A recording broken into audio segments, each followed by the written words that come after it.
The Prime Minister today presented a vote on account before Parliament to pay debts owed for projects funded by foreign borrowings done under the previous government.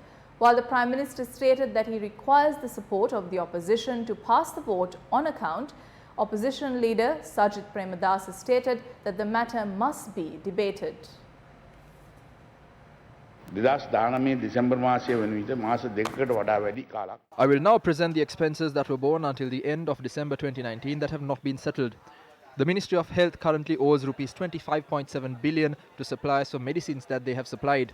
The Finance Ministry owes Rs 45.9 billion to banks for the relief loan scheme offered to senior citizens. A sum of 23.9 billion is owed to fertilizer suppliers to cover the expenses that were related to the fertilizer subsidy, which has led to the breakdown in the supply of fertilizer. Bills amounting to 5.5 billion is owed for the purpose of recurrent expenses, including the armed forces. 18.4 billion is owed to contractors for the purpose of road construction.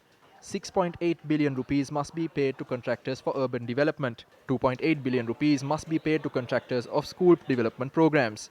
The Gamperaliya program, Northern Regional Development and Resettlement projects have led to 3.1 billion rupees left to be paid. 3.8 billion rupees is owed for projects of the provincial councils and district secretaries. 1.9 billion rupees has not been paid for projects under the Water Supply and Higher Education Ministry. 6.6 billion has not been paid for projects conducted under the Ministry of Waterways and Rural Economy. Rupees 13.2 billion is owed to suppliers who have completed other projects and following which more than 2 months have elapsed. These institutions have not paid 101 billion rupees of recurrent expenses and 55 billion rupees in capital expenses to these suppliers.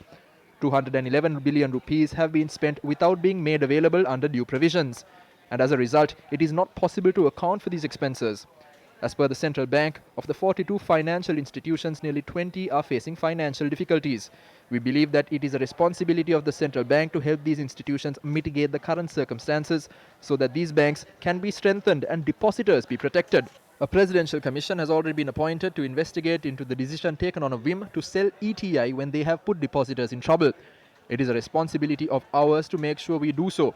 The building obtained for the Ministry of Agriculture, the Department of Regional Development, the Office for the National Economic Council under the Presidential Secretariat at the World Trade Center, the building for the Ministry of Regional Economy in Kolpiti, and the building for the Prime Minister's office in Slave Island have all been paid for up until the end of their engagements.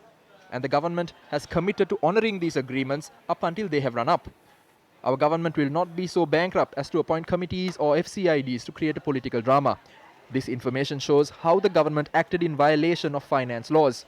The Auditor General must direct his attention to how these finance laws have been violated by the government that claim to be for good governance. I propose to this House that a request be made of the Auditor General to compile a report on who presented these expenditure heads and have action taken on them accordingly. Thus, I table this vote on account to increase the approved finances for recurrent expenditure and capital expenditure by 101 billion rupees and 55 billion rupees respectively.